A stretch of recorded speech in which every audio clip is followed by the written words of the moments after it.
जय जय गुरु. गुरु. जय गुरु. जय गुरु. जय गुरु. हा.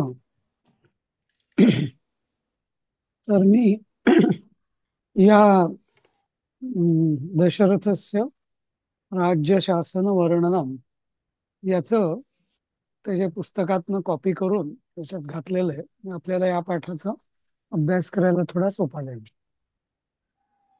हम्म. तर जसं आपण काल बघितलं होतं तसं हा पाठ पण रघुवंशातलाच आहे. 9वा सर्ग आहे. जसा कालचा पाठ जो होता, काल परवाचा अजविला पहा, तो फारच म्हणजे काय, शोकाकुल आणि असा होता, शोकरसाचा होता. तर हा वेगळा रस आहे. आता कालिदासाचा, कालिदास वेगवेगळे रस कसं हे करतात ते आपण बघू शकतो इथं. ठीक आहे, वाचा बघू पहिला श्लोक त्याचा अन्वय.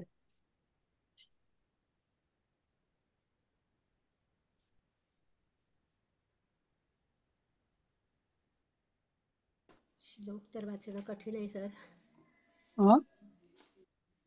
पितुः अंतरम उत्तर कोसलान समाधिगम्य समाधिजितेंद्रियः दशरथः समधिगम्य.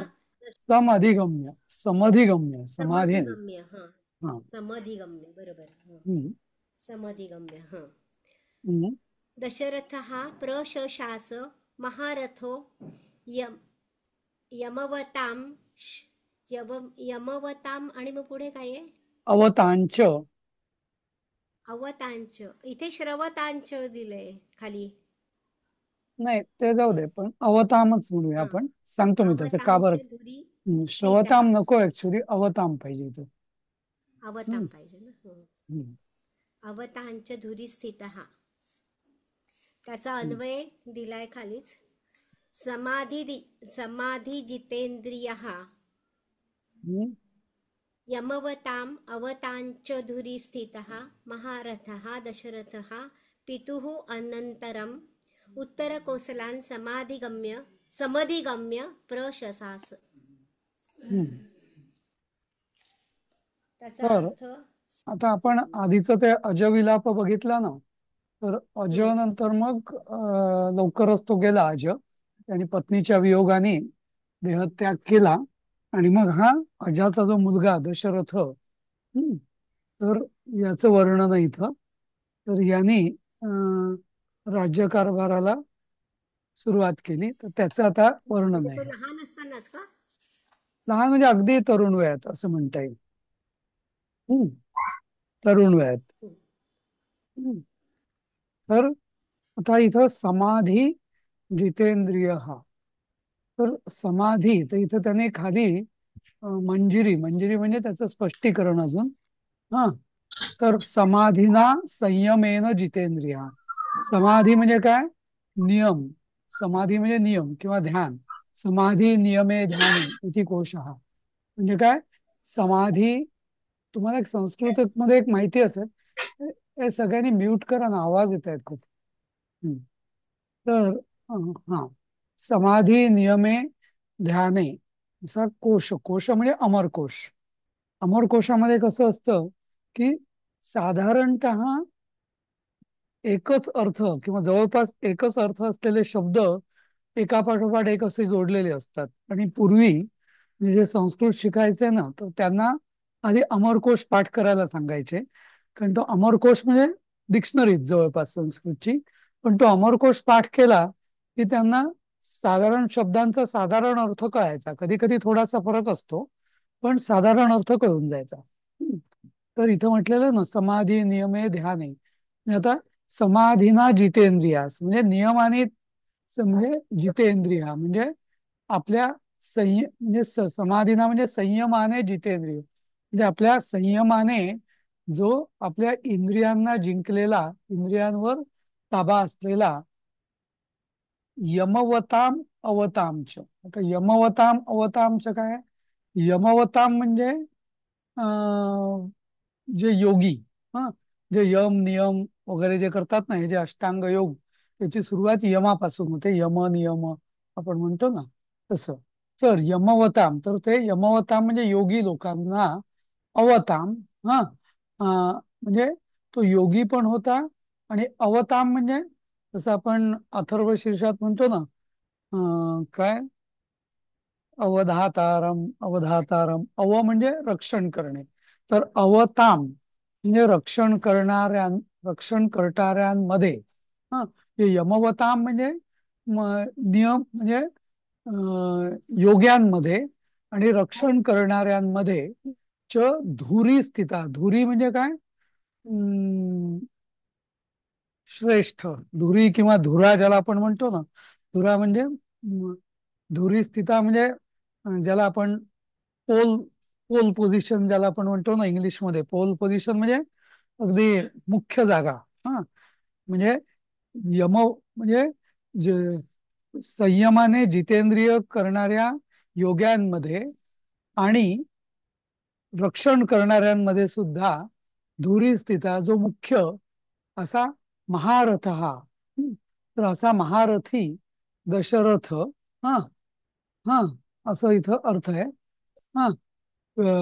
पितुः अनंतरम. पितुः अनंतर म्हणजे वडिलांच्या नंतर. उत्तर कोसलान. उत्तर कोसलान म्हणजे उत्तर कोशल नावाचा जो प्रदेश. प्रदेश होता तो. हा, स समधिगम्य प्रशशास. समधिगम्य म्हणजे, अधिगम्य म्हणजे जसं आपण गीतेमध्ये जो अधिगच्छ, हा, असं म्हणतो, अधिगच्छती म्हणजे त्यांनी समधिगम्य म्हणजे प्राप्त करून, उत्तर कोसलाला प्राप्त करून. हा, प्रशशास म्हणजे शासन करता राज्य झाला. केले. हा, राज्यकर्ता झाला असं. शशास. शशास म्हणजे हे काय त्याला म्हणतात, हे आहे काय, भूतकाळ आहे. पण प्रशशास म्हणजे शासन करता झाला. समजला अर्थ याचा? हो सर. हो.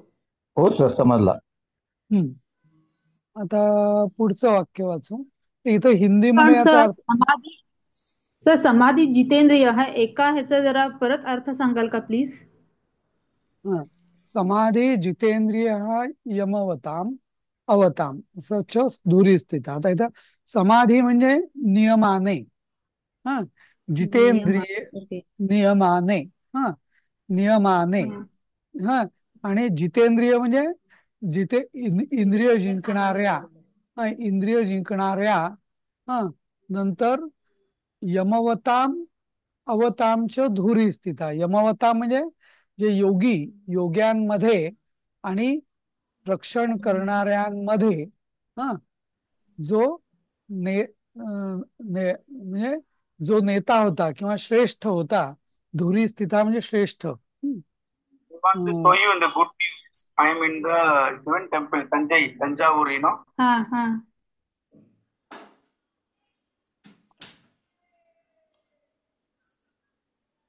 काय झालं?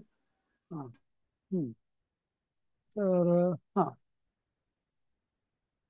हा, तर अशा या म्हणजे मग योग्यांमध्ये पण आणि रक्षण करणाऱ्यांमध्ये पण जो मुख्य होता, श्रेष्ठ होता, असा महारथी दशरथ. आणि महारथीचं इथं वाक्य म्हणजे अर्थ दिलेला आहे की महारथी म्हणजे कोण, की 10,000 धनुर्धारांची युद्ध करणाऱ्याला महारथी म्हणतात. असं. तर आणि दशरथ अवताम म्हणजे काय? काय. अवताम. मी तुम्हाला आता सांगितलं ना, अव म्हणजे काय? अव पश्चात रक्षण काळ. करणे. हा, अव म्हणजे रक्षण कर. तर अवताम म्हणजे रक्षण करणाऱ्यांमध्ये. हम्म, रक्षण किंवा पालन करणाऱ्यांमध्ये अवताम. हा, असं त्यांच्यामध्ये असं. हम्म, मग त्यांच्यामध्ये अर्थ असा होतो का? एकूण अर्थ? एकूण अर्थ असा की नियमाने इंद्रिय जिंकणाऱ्या, तसेच योगी आणि रक्षणकर्त्यांमध्ये श्रेष्ठ असा महारथी दशरथ वडिलांनंतर उत्तर कोशला देशाला प्राप्त करून शासन करता झाला. हम्म? किंवा शासन केले असं. दशरथाने असं म्हणायचं असेल तर मग शासन प्राप्त करून शासन केले असं. समजलं? हम्म. सर धुरीस्थित म्हणजे अग्रस्थानी म्हणता येईल का आपल्याला? अग्र असं नाही. धुरी म्हणजे जसं आता तुम्हाला माहितीये का, बैलगाडी असते ना, हा हा, धुरा बैल आलं लक्षात. हा. त्याची जी धुरा असते, हम्म. म्हणजे ज्याला आपण पोल पोझिशन म्हणतो ना, म्हणजे म्हणजे काय, हा. मुख्य जागा आलं सगळ्यात लक्षात. हा. सगळ्यात महत्वाचा पार्ट तो असतो बैलगाडीत, मेन. धुरी. हा. नाही का असं. धुरी बरं आलं लक्षात. हम्म, तसा. हम्म, आलं लक्षात. हम्म. रथाची धुरी, बैलगाडीची धुरी वगैरे असं. तसं. हा. पुढचा दुसऱ्या श्लोकाचा. सुलभाताई वाचा.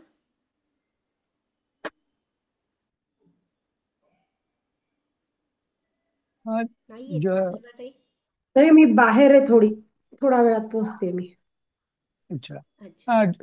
ज्योति ज्योत्सना जी, क्या आप आजकल एकदम साइलेंट रहती हो? हाँ ज्योत्सना। नमस्ते सर। हाँ नमस्ते। क्या सर आजकल बिजी होती है क्या ये टाइम पर? नहीं बिजी तो नहीं होते, पर सर मैं जहाँ बैठती हूँ, जहाँ पे सिग्नल ठीक होता है, वहाँ पे बेटे का भी मीटिंग सब ऑनलाइन ही चलता रहता है। अच्छा। तो मुंह खोलने के लिए मनाही है हमको कि मुंह मत ओके, खोल, खाली सुनो। खाली सुनो। ठीक है, कोई बात जी नहीं। जी जी। हाँ ठीक है। कोण कोण बोलेल मग? मनीषा? राजेश सर वाचा. हो सर, वाचते.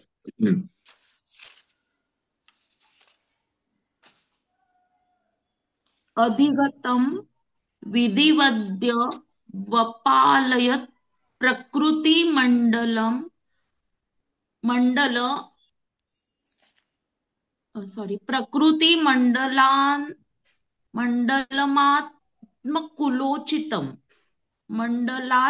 आत्मकुलोचितम् अभवदस्य ततो गुणवत्तरं सनगरं नगरंध्र करोजसः.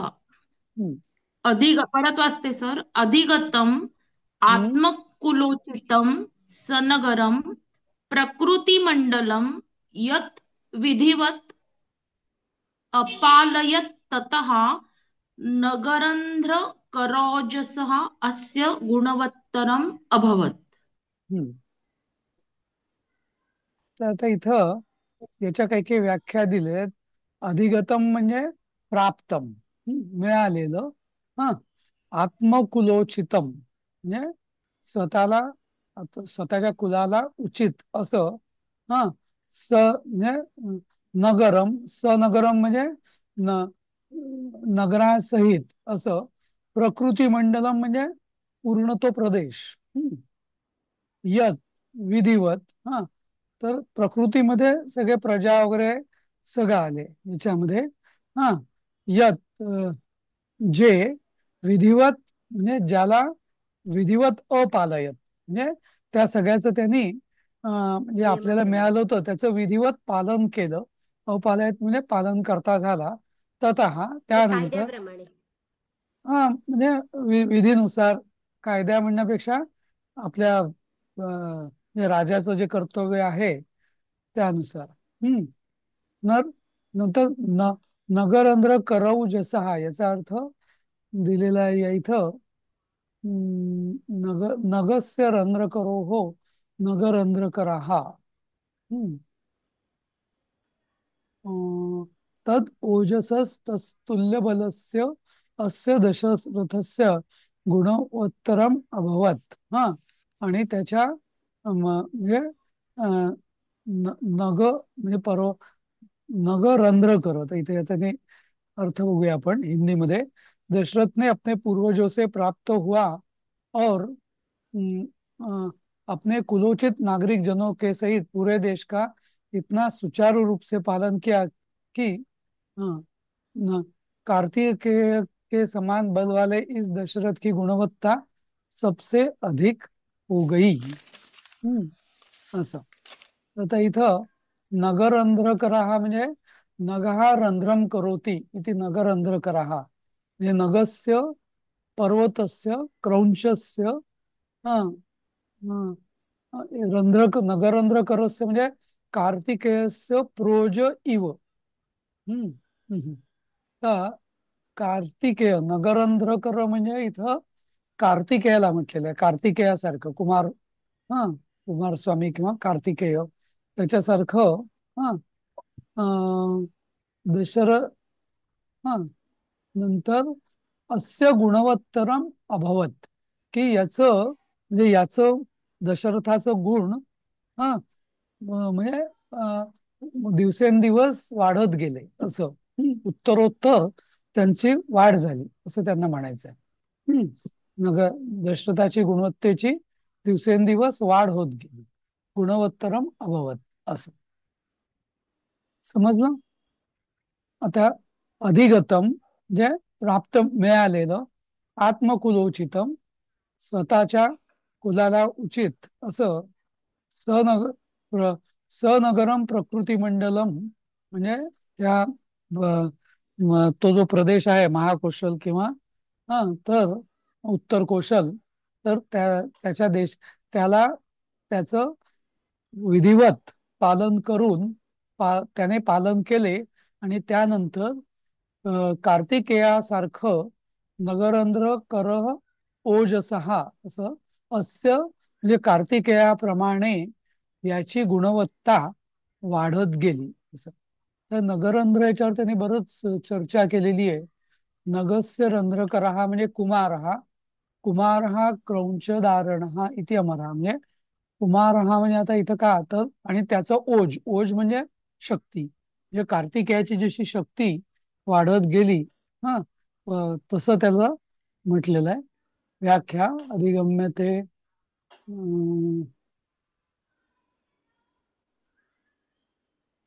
नगरंध्र करोति इति नगरंध्रकरः जे नगस्य जे पर्वतस्य क्रौंचस्य हा म्हणजे बर्फाला जो फोडतो असं असं कदाचित मला वाटतं भावना असावी ती की जसं बर्फालाही छिद्र करणारा किंवा बर्फालाही छेद देणारा जसा कार्तिय त्याचं जसं बल होतं तसंच अशा कार्तिकेयासारख्या बलवान दशरथाची गुणवत्ता उत्तरोत्तर वाढत गेली असा याचा अर्थ होतो. समजलं.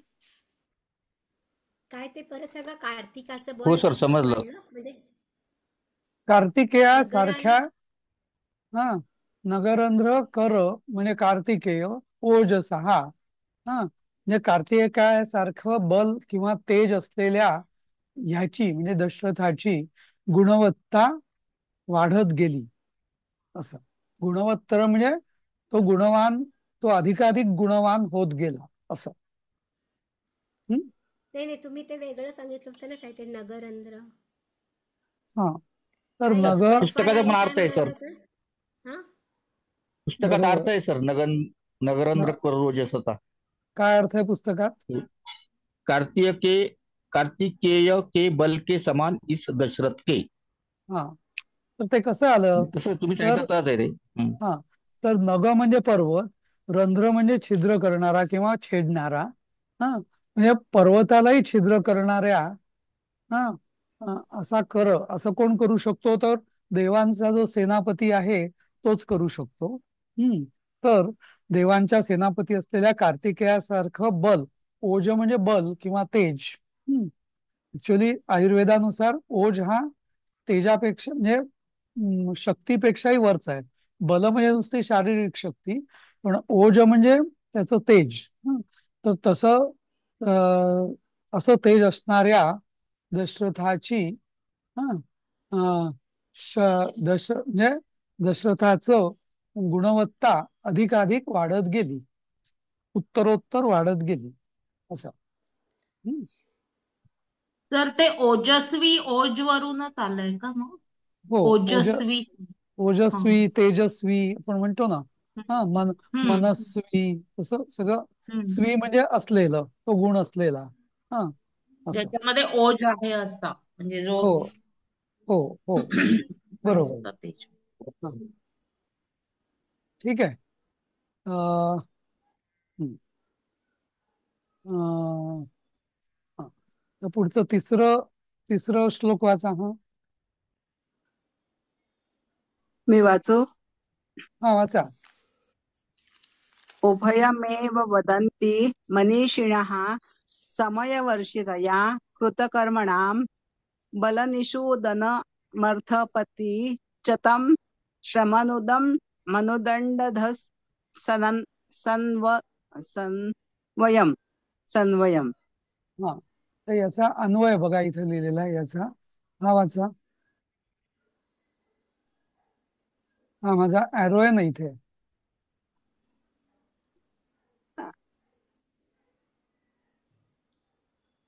कुठे? दिसतंय इथे इथे माझा ॲरो दिसतो ना, मी दाखवतोय याचा, फिरवून दाखवतोय ते. हा दुसऱ्या बनवले. हा अन्वय.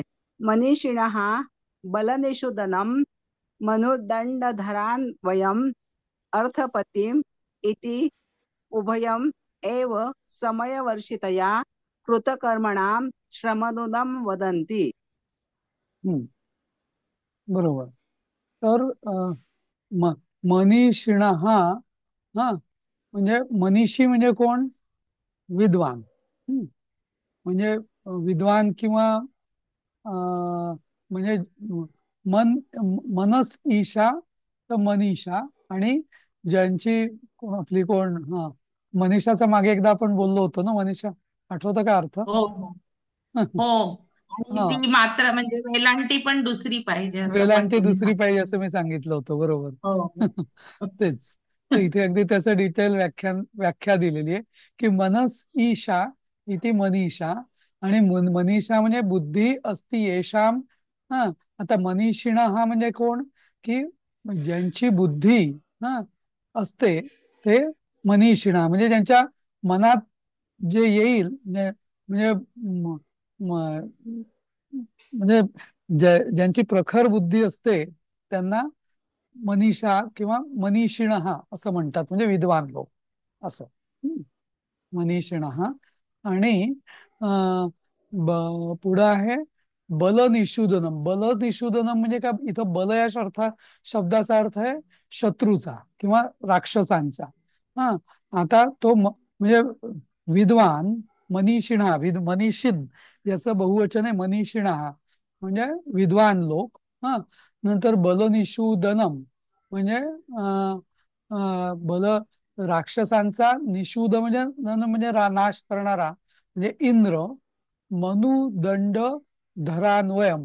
मनुः इति यो दंडधरा.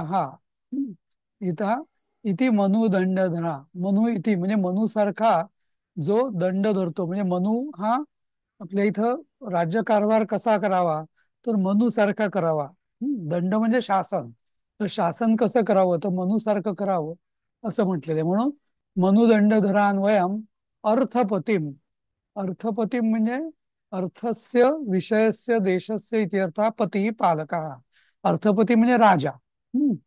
हा इति उभयम एव समयवर्षितया कृतकर्मणाम श्रमनुदम वदंती. तर त्याचं हा समयवर्षिण ओ अच्छा. वेगळाच अर्थ याचा. हा तर तो तो होता अर्थपती. आणि बलनिषूदनम म्हणजे इंद्र. हा तर बलनिषूदनम म्हणजे म्हणजे इंद्र आणि हा राजा. हा हे उभयम एव समयवर्षितया कृतकर्मणाम श्रमनुदम वदंती. तर हे दोन्हीही योग्य वेळी वर्षाव करायचे असं लोक म्हणायला लागले, असं त्यांचं म्हणजे इथं बघा. विद्वान लोग बलासुर को मारने वाले इंद्र और मनुवंशी धन के स्वामी दशरथ, इन दोनों को ही समय पर वर्षा तथा धन दान देने के कारण अपने अपने कर्तव्य का पालन करने वालों को परिश्रम का फल देने वाले कहते हैं. अर्थात इंद्र समय पर वर्षा कर इस किसानों को तथा दशरथ सुकर्मियों को धन देकर उनके परिश्रम का फल देते हैं. सुंदर अर्थ आहे इथं. तर इथं मनीषिणः आता मनीषिणः हा कर्ता झाला म्हणजे, आणि वदंती हे क्रियापद झालं. म्हणजे विद्वान लोक म्हणायला लागले किंवा म्हणतात की बलनिषूदनम म्हणजे इंद्र, बल म्हणजे इथं असुरांचा नाश करणारा तो इंद्र, आणि दंडधरान्वयम अर्थपती म्हणजे मनुसारखा शासक, किंवा इथं म्हटलेलं आहे मनुच्या वंशातला राजा, आणि जो शासक अर्थपती म्हणजे राजा, धन देणारा, इति उभयम एव हे दोघही समयवर्षितया कृतकर्मणाम म्हणजे योग्य वेळी वर्षाव करून केल्याने कृतकर्मणाम जो आपापली कामं करतो त्यांना श्रमाचा मोबदला देत असत, असं म्हणजे देतात, असं विद्वान लोक म्हणतात. असं योग्य वेळी वर्षाव करून म्हणजे काय? असं आता जसं आपण बघतो ना की इंद्र ही पावसाची देवता इंद्र आहे, हे आपल्याला माहिती आहे, बरोबर. पाऊस, तर पाऊस जर योग्य वेळी आला तरच त्याचा फायदा असतो ना आपल्या भारतात पिकांच्या दृष्टीने वगैरे, नाही का. तर हो. म्हणून योग्य वेळेला तसंच आपण म्हणतो की जे व्यवसाय करतात किंवा कष्टकरी वगैरे जे असतात त्यांना योग्य वेळी जर तुम्ही पैशाचा मोबदला दिला त्यांचा, तर त्यांना फायदा होतो ना. जेव्हा, नाही का, कुठली गोष्ट म्हणजे शेतकऱ्यांना योग्य वेळी पाऊस पडला पाहिजे, आणि बाकी जे श्रमिक आहेत त्यांना योग्य वेळी त्यांचा मोबदला मिळाला पाहिजे श्रमाचा. तर ते दोन्ही तेव्हा होतं असं लोक म्हणायला लागले. असं समजलं? सर पुन्हा एकदा म्हणजे नीट सांगा ना. मनीषिणः इथे अन्वय बघा तुम्ही. मनीषिणः वदंती, मनीषिणः वदंती म्हणजे काय? विद्वान, मनीषी विद्वान म्हणजे लोक विद्वान, म्हणतात. विद्वान, अं, विद्वान म्हणतात की म्हणतात की इंद्र आणि धन देणारा राजा हे दोघही योग्य वेळी काम करणाऱ्यांना श्रमाचा मोबदला देतात. असं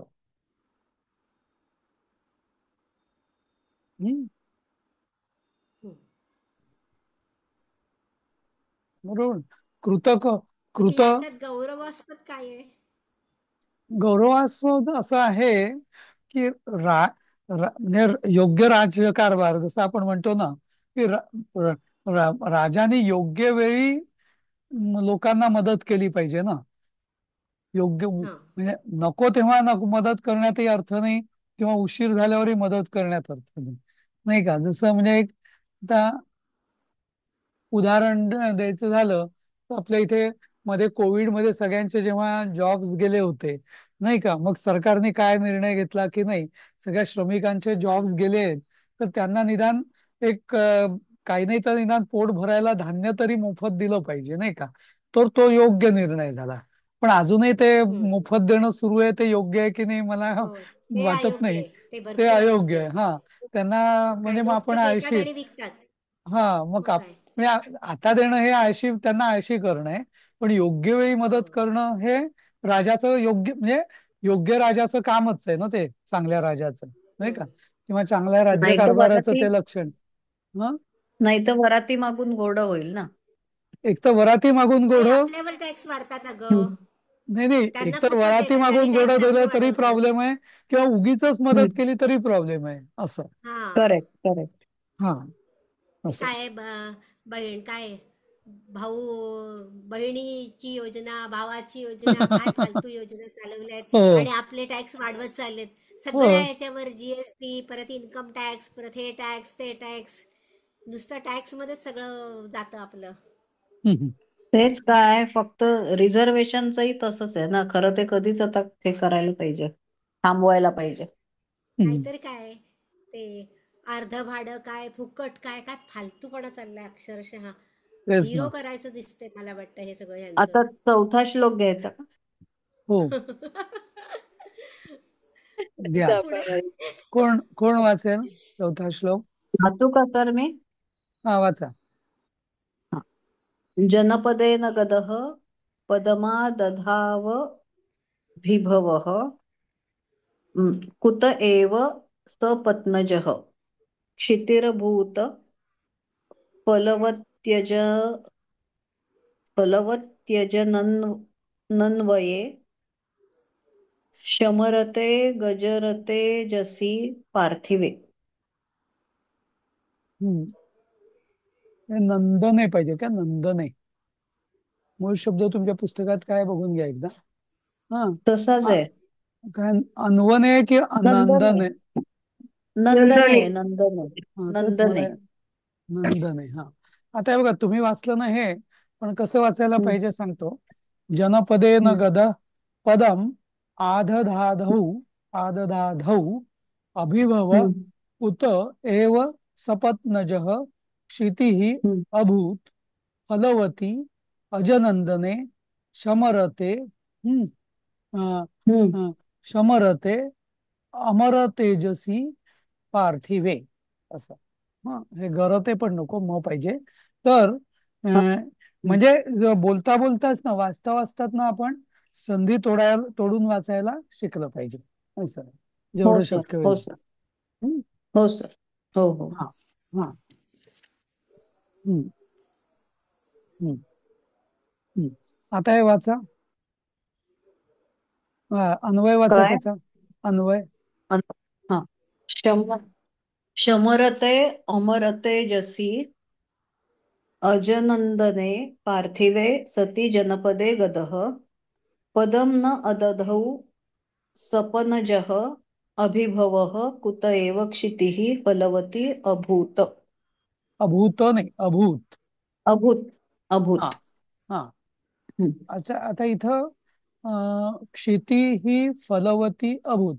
क्षिती म्हणजे काय? हम्म. पृथ्वी. हम्म. पृथ्वी, हो. हा. फलवती म्हणजे काय? फळून गेली फळ किंवा देणार सुजलाम फलवती झाली. सुजलाम सुफलाम. हा, अच्छा. सुजलाम सुफलाम. अभूत म्हणजे झाली. हा. हा, हो. भवतीचं भूतकाळ भूत. आता भूतकाळ अभूत. हा अभूत.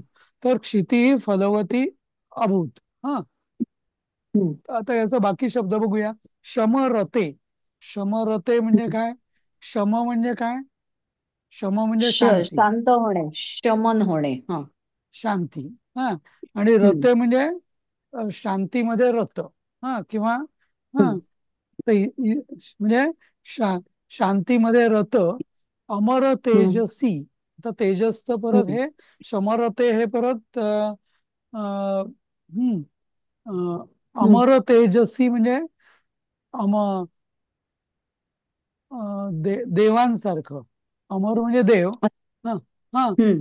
शमरते अमर तेजसी अजनंदने. अजनंदने म्हणजे काय? अजचा दशरथ मुलगा. अजनचा मुलगा. बरोबर. पार्थिवे.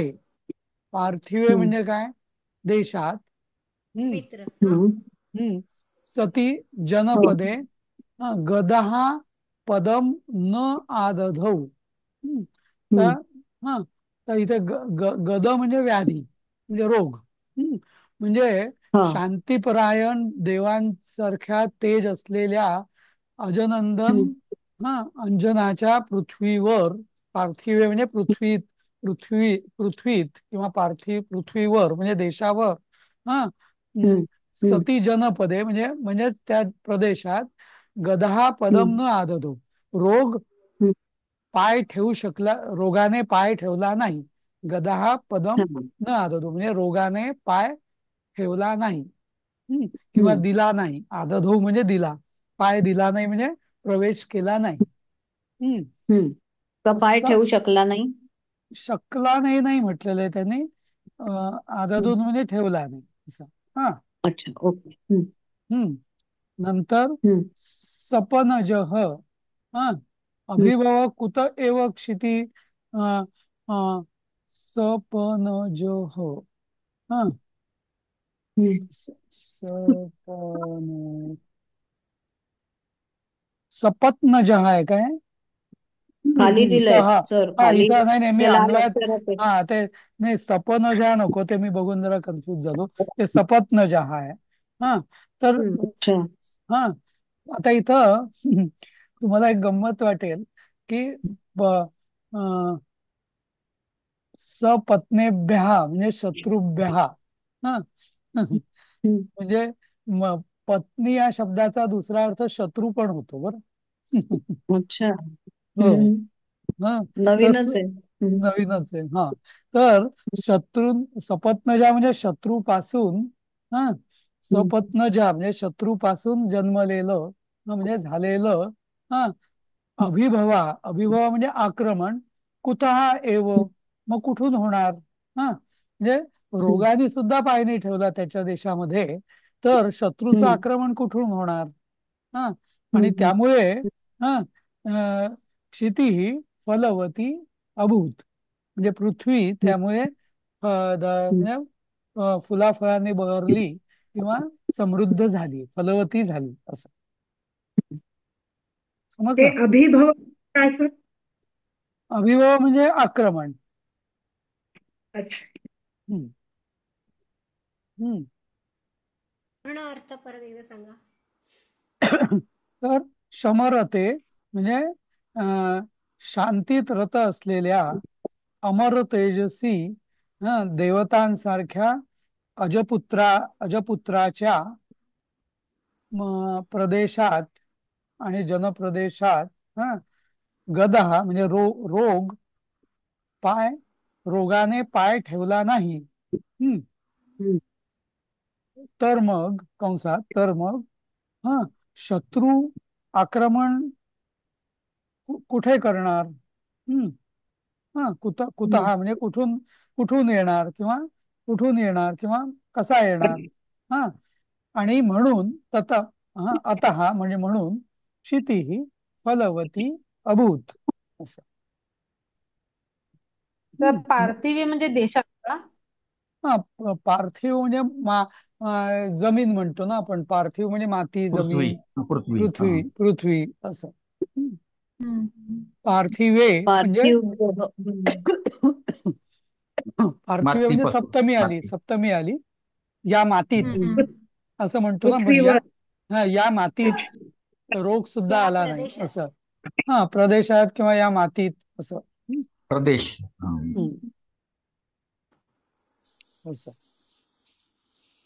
बघा इथं म्हणून ना काय म्हणजे झालं शेवटी? सर तुम्ही ते सांगितलं शत्रू आक्रमण कुठून करणार, कुठून हा मग येणार. मग शत्रू म्हणून कुठून क्षिती येणार. हे झाली का? हा हा म्हणून क्षिती ही अभूत आणि फलवती. हा म्हणजे जर समजा रोगराई नसेल शत्रूचं आक्रमण नसेल तर तो देश समृद्ध होतो ना असं म्हणून हा या अर्थाने. आणि बघा म्हणजे पुन्हा पुन्हा मला सांगावं असं वाटतं की कालिदासाच्या म्हणजे किती म्हणजे शृंगारामध्ये आपण त्या अजविलापामध्ये बघितलं तो एकदम वेगळ्याच उपमा वगैरे देत होता. आणि इथं त्याचं किती सूक्ष्म निरीक्षण आहे नाही का. दशरथाच्या आता राज्यकारभार करणाऱ्याचं किती सूक्ष्म निरीक्षण आहे त्याचं की योग्य वेळी पाऊस पडायला पाहिजे योग्य वेळी धन द्यायला पाहिजे.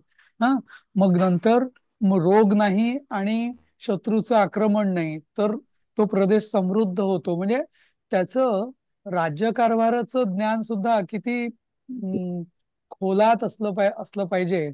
जसं आपण म्हणतो ना की शिवाजी महाराजांनी काही काही पत्र वाचून आपल्याला वाटतं की त्यांचं राज्य तसंच या कालिदासाचं पण आहे नाही का की राज्यकारभाराचं किती त्यांनी सूक्ष्म विचार केला असेल की एखादा प्रदेश समृद्ध कसा होतो. नाही का. बरोबर.